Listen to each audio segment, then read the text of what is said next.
Hello good morning all of you. कैसे हैं आप सब? आशा करता हूँ बहुत अच्छे होंगे। तो आज बात करने वाले हम बैंकिंग क्षेत्र की प्रचलित शब्दावली के बारे में।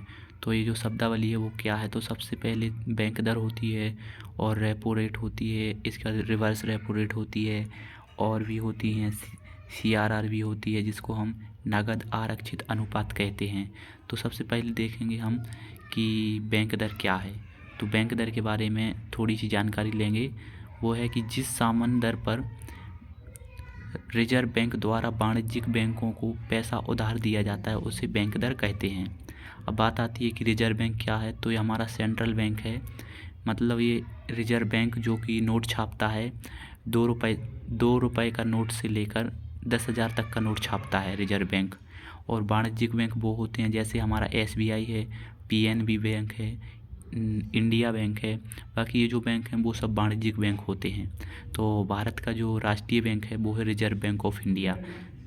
इसके बाद आती है कि जो इसके माध्यम से मतलब बैंक दर के माध्यम से रिजर्व बैंक द्वारा साख नियंत्रण मतलब क्रेडिट कंट्रोल किया जाता है। अब आप बात आती है क्रेडिट क्या होता है, तो क्रेडिट होता है जैसे ही हमारे अकाउंट में जो भी मनी आती है तो उसको हम क्रेडिट कहते हैं। तो क्रेडिट कंट्रोल को इसको मतलब नियंत्रित किया जाता है। और अब देखें तो इसके जो बैंक दर में वृद्धि करने पर या फिर इसमें कमी करने पर इसके जो दुष्प्रभाव या प्रभाव क्या पड़ते हैं। तो सबसे पहले देखें तो वाणिज्यिक जो बैंकें होती हैं वो RBI से दीर्घकालीन ऋण कम लेंगे। मतलब जो वाणिज्यिक बैंक होते हैं वो RBI से दीर्घकालीन ऋण कम लेंगे। क्यों? यदि बैंक दर बढ़ा दी जाएगी तो वैसे भी वाणिज्यिक बैंकों के पास जो ऋण देने की है वो ऋण लेने की क्षमता कम हो जाएगी।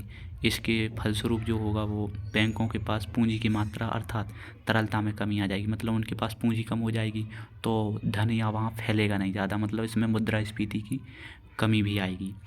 और अगले चलें तो दूसरा पॉइंट है कि वाणिज्य बैंकों द्वारा जो ब्याज दरें हैं उनमें वृद्धि की जा सकती है।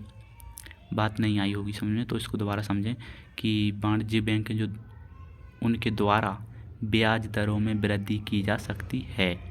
ठीक है। और अगला है कि निवेशकर्ता और परिवार द्वारा जो साख की मांग में कमी आएगी, अर्थात अर्थव्यवस्था में तरलता में कमी आएगी। और इसके बाद है कि उपभोग व्यय एवं निवेश में गिरावट अर्थात समग्र मांग में कमी होगी। और पांचवा है हमारा कि वस्तुओं और सेवाओं की कीमत में कमी होगी जो मुद्रास्फीति के नियंत्रण में मददगार होगी।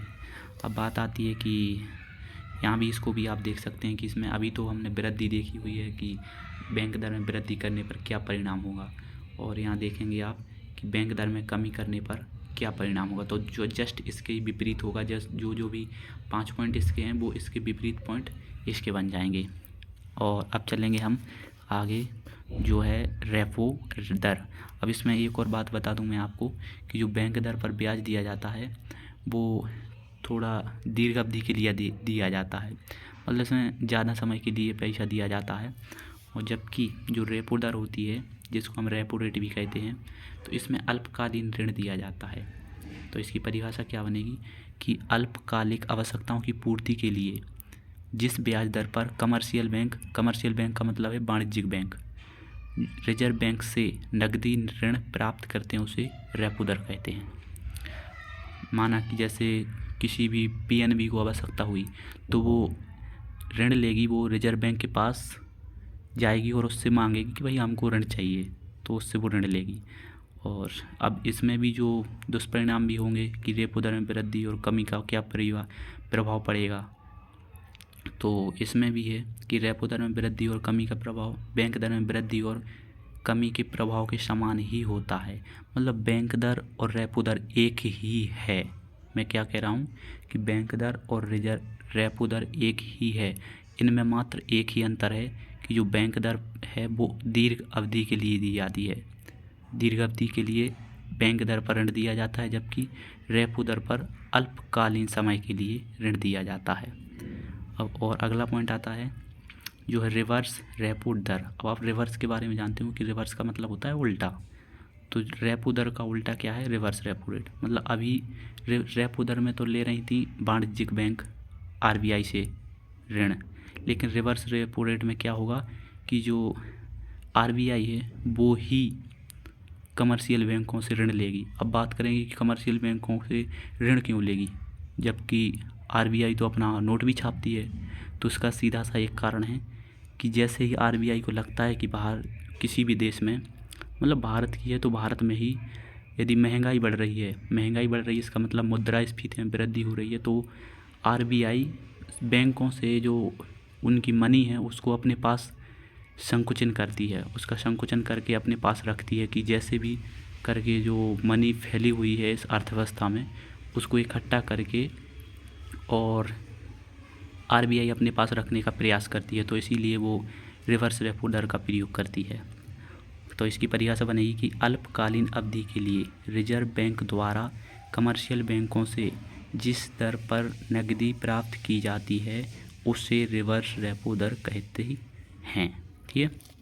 तो अब बात आती है कि सामान्यतः बाज़ार में वही बात जो मैंने बताई वही है कि सामान्यतः बाज़ार में मुद्रा की आपूर्ति बढ़ जाने पर, मतलब जैसे ही बाज़ार में रुपया बढ़ जाएंगे तो लोग जाएंगे किसी भी चीज़ की कीमत अधिक लगाएंगे। तो इसका मतलब क्या होगा, उसमें मुद्रास्फीति बढ़ रही है।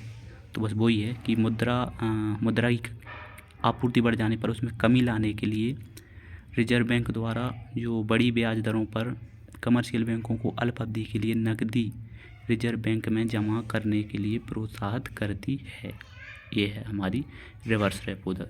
अब इसमें भी कुछ परिणाम हो जाएंगे, इसके प्रभाव क्या पड़ते हैं। तो ये है कि रिवर्स रेपो दर में वृद्धि करने पर क्या प्रभाव पड़ता है। तो देख सकते हैं आप कि वाणिज्य बैंक आरबीआई को अल्पकालीन ऋण अधिक मात्रा में उपलब्ध कराएंगे और इससे बैंक की तरलता में कमी आएगी। अगला है कि बाज़ार में तरलता की कमी होगी और परिणाम स्वरूप ब्याज दरों में वृद्धि होगी। इसके बाद है कि जो निवेशकर्ता और परिवार उनके द्वारा साख की मात्रा में कमी होगी, अर्थात अर्थव्यवस्था में तरलता की कमी होगी। तो चौथा पॉइंट भी आप देख सकते हैं ये है। और पांचवा है कि वस्तुओं और सेवाओं की कीमतों में कमी आएगी, अर्थात मुद्रास्फीति में नियंत्रण होगा। तो स्पष्ट सी बात है, आपको स्पष्ट सी समझ में आ रहा है कि मुद्रास्फीति में कमी होगी, नियंत्रण होगी। अब आती है कि इसमें रिवर्स रेपो में कमी करने पर तो इसके भी कुछ परिणाम हैं, तो इसको भी आप देख सकते हैं। ये है कि रिवर्स रेपो दर में कमी इसके वृद्धि के विपरीत प्रभाव डालेगी, मतलब जो भी अपने ऊपर देखा इसकी वृद्धि पर उसका विपरीत सेम विपरीत ही कमी करने पर होगा। अब देखने वाले हम कि बचत बैंक दर क्या है। तो बचत बैंक दर के बारे में देख लेते हैं। तो वो है कि बैंक ग्राहकों की छोटी छोटी बचतों पर बैंक द्वारा दी जाने वाली ब्याज दर को बचत बैंक दर कहते हैं। इसके बाद है जमा दर। तो बैंक ग्राहकों की सावधि जमाओं पर दी जाने वाली ब्याज की दर को जमा दर कहा जाता है। ठीक है, ओके, थैंक यू। तो मैं आशा करता हूँ कि यही जो भी मैंने बताया वो आपको समझ में आया होगा, और इसी प्रकार के और वीडियो देखने के लिए हमारे चैनल को सब्सक्राइब करें तथा इस वीडियो को शेयर करें जिससे अन्य लोग भी इसका फ़ायदा उठा सकें। और आपसे इतनी सी गुजारिश है कि थोड़ा कमेंट करके बताइएगा कि अच्छी लगती है यदि आप वीडियो आपको, तो मैं ऐसे ही अन्य वीडियो लाता रहूँगा समय समय पर, जो कि अगली बार हम फिर से लाएंगे। आप देख सकते हैं हमने आज इतना पढ़ लिया है, यहाँ से देख सकते हैं। तो थैंक यू, तब तक के लिए जय हिंद, जय भारत, थैंक यू।